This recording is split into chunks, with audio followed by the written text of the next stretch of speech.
Hey, how's it going, guys? Cultimush back at it with another video, and in this video we're going to be talking about the Intel Core i7 and whether or not it's worth it in your gaming PC build. Now, for a long time, I would always recommend the Intel Core i5 4690K or whatever generation was out at that time, the 3570K, the 2500K, what have you. And I would say most people did the same. If you're looking to just build a gaming rig, the i5 was the route to go. You could overclock the hell out of it and get great gaming performance. Now, of course, that was just raw gaming performance, things like video editing, live streaming, and editing. If you want to do things like that, you definitely wanted to get an i7, but if you were just a hardcore gamer, i5 was the route to go at a very cheap price of around $220, while the i7's around $330.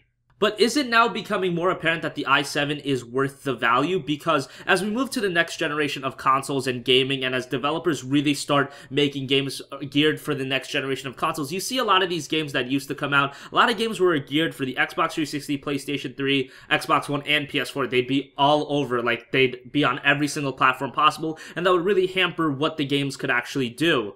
But now that you're seeing your Witcher 3s come out, your Dying Lights come out, all these games, the i7's performance is being impacted in gaming as well. So now with the i7, you're looking at a $330 CPU that not only affects your performance in gaming, but definitely is a much better CPU in video editing, rendering, and live streaming. So there's a lot to get out from the i7 if you do pick that up. Now bear in mind, it's only a few titles right now that's really taking advantage of the i7. Like I said, The Witcher 3, Dying Light, a couple other games, but there's a lot of games coming out too, like Batman Arkham Knight, whatever games come out at the fall. I'm sure whatever garbage Assassin's Creed comes out this year, that'll take advantage of the i7. You know, there's a lot of games coming out in fall. I'm sure when Fallout 4 comes out, that'll take advantage of the i7. There's a lot of higher end games that's going to be starting to come out as the developers really start to push away the Xbox 360 and the PlayStation 3, because like I said, you saw games with like Shadows of Mordor. That game came out on Xbox 360 and PlayStation 3 alongside the PC, Xbox One, and PS4, but now the developers can use the full power of the PS4 and the Xbox One, and that means they're also using more power out of the PC as well.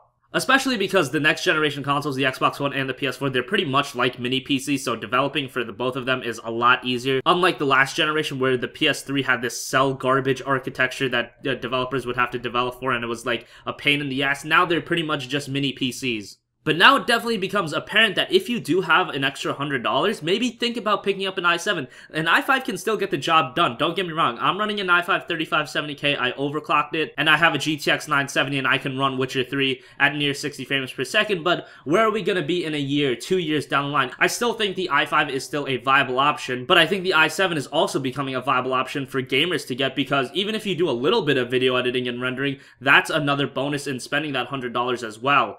But it's definitely becoming apparent that a lot of these next generation titles are going to utilize the i7 and the FX 8350 as well. For a long time, these games weren't utilizing the 8 cores that the FX 8350 had. That's being utilized as well. Especially because I think that the PS4 and the Xbox One are both running like 8-core AMD CPUs, but I won't get into that right now because obviously you can't compare PC and console hardware like that. Obviously, you know, consoles aren't running an FX 8350 in them, so I digress. But let me know what you guys think in the comment section down below. Are you thinking about picking up an i7? Do you already have an i7 in your rig? Are you still rocking an old Pentium and you're thinking about, you know, upgrading to an i7? Let me know what you guys think. I'm still rocking my i5 3570K and I don't think I'm really going to upgrade. I don't think there's really a necessity to at this point.